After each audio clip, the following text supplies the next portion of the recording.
Steve Kerr singing Klay Thompson's defensive praises, plus 30 on the afternoon. Let's hear from him. Steve just credited you for your defense all afternoon and just sticking with it when your shot was maybe wanted it to be until it started falling down the stretch. I mean, how much energy does that take to just keep sticking with it? I mean, I've been in this league long enough to know that if you don't have a great shooting night, you can do other things to impact the game. And I pride myself on being a basketball player, and you can always control your attitude and effort. And although I was 4 for 19, which is disgusting, a plus 30, I'll take that. That's better than last game, minus 28. So I was thinking about that, and just being able to space the floor and take great looks, and they'll go in hopefully game 1 of the semis. Klay, you guys allowed only 42 points in the second half. I think none in the first 3 or 4 minutes of the fourth quarter. What sort of triggered that? Because, I mean, as you know, you guys weren't great defensively on the road this year. Steve made the point that you're just different now with Wiggins back, Peyton obviously in the mix. But what in your mind sort of elevated your defense when it mattered most? I think just attention to detail. I think we all limited them on the glass, spaced the floor really well.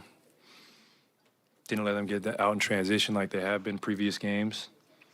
And I got to give Kevon so much credit. I mean, his third 20-rebound-plus game of the series, and that just stifles a team when they can't get second-chance opportunities like they did previously.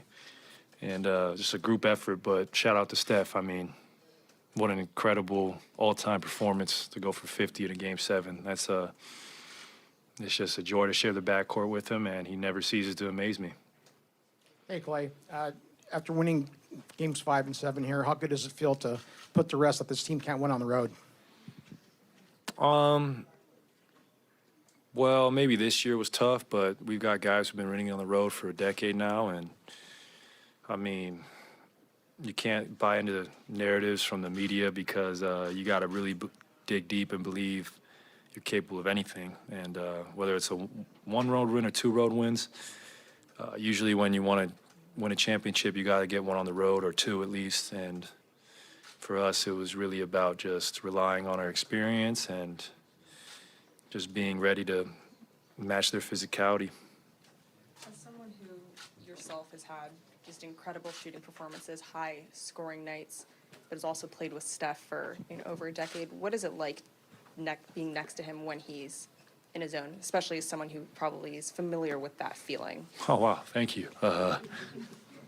That's the best. I mean, especially when you have an off night yourself or the team, no one really shot it particularly well except for Steph. And there's a reason he's a 2-time MVP, a Finals MVP, is because he pushes us over the top in moments like this. And when he's in the zone like that, you try to just get him in his spots, get him the ball, get out the way. And, gosh, what an incredible performance. This is a Game 7 I'll forever remember as the Steph Curry game. And he's just a joy to watch and play with. I mean, I really, truly enjoyed just, like I said, sharing the backcourt with him. Hey, Klay, before this game, there was a lot of talk about championship DNA, and some people don't think that's a real thing, or they scoff at that term. Did we just see that in action? Yeah, I mean, 50 points from our best player, holding them to 38% from the field, 26 from 3. It sounds like championship DNA to me. And when you do it, 4 times, I would never doubt a champion, especially who's been there and done it routinely. What kind of changed for you guys after halftime? You were down by 2 and then just really had an inspiring third quarter rebounding wise and also scoring. Steph got hot. We got a lot of good looks at the rim. We were getting to the free throw line consistently, and we limited their second chance opportunities. And although we were missing free throws, just the fact that we were being physical and getting to the line, it's demoralizing for a defense. And I think that ability just really spread them out afterwards.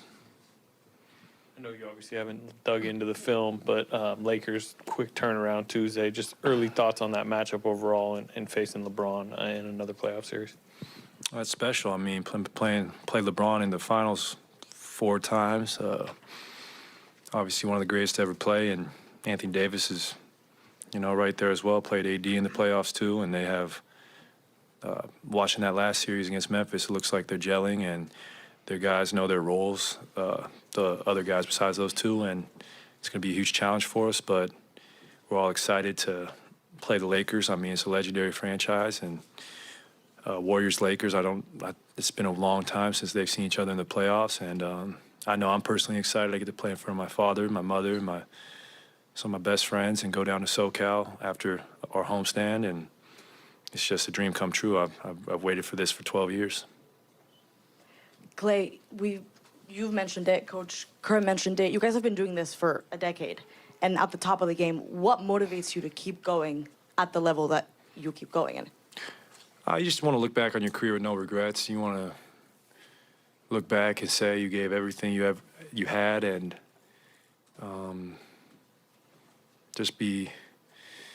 we just know how elusive it is to be in this position. And the Warriors were in somewhat of a drought before we got here. 40 years Oakland hadn't seen a championship, so to have another chance at one, it's special. I mean, when you can be a part of a dynasty and continue that run as long as you can, you will do everything in your willpower to help the team. And I know we all will continue to do that, and it's just a special opportunity right now for us to continue to try and win these hard playoff series. Klay, what stands out to you just from coming here this series about the atmosphere inside this building in particular, and what's it say about Steph to have that performance in a Game 7 in that atmosphere that a lot of people think is one of the loudest in the league? Well, I mean, Sacramento fans are great.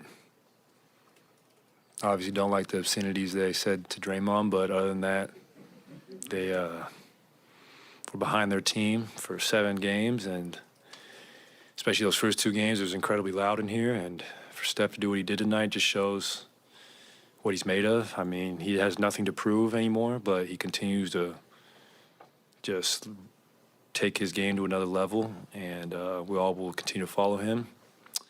And then on top of that, I just got to give Mike Brown and their coaching staff and their players a ton of credit. They pushed us to the brink. Mike B's got those guys playing incredible ball on both sides of the floor. And I know they have a bright future here. Their star players are very young. So I just know the Kings franchise in good hands with Mike Brown at the helm. Klay, to that point, this is your 28th playoff series. Mm-hmm. And in that time, of course, the Kings franchise has not been. So for you guys, is this a memorable series when you talk about quality of play, opponent? Absolutely. It's the first time I think we faced each other in the history of the game. So it doesn't matter if it's the first round. They were the 3 seed, we're the 6 seed. It was a tough battle. And, I'll remember this one for a long time. Travel was nice, just having to go 80 minutes up the freeway. And it's cool to see another great fan base just up the freeway. You kind of take that for granted sometimes that there's 2 fan bases, fighting for Northern California dominance. So it feels good to be on top this time around. Before you bounce, who's Pops rooting for? I don't know. I really don't know. If I had to guess, probably his employer. But I'm just excited I have so many great memories with him. Watching the Lakers, watching Kobe, watching Shaq and Pau and the rest of the gang. So I'm just really excited to stick it to the team or at least try to stick to the team that, I grew up rooting for.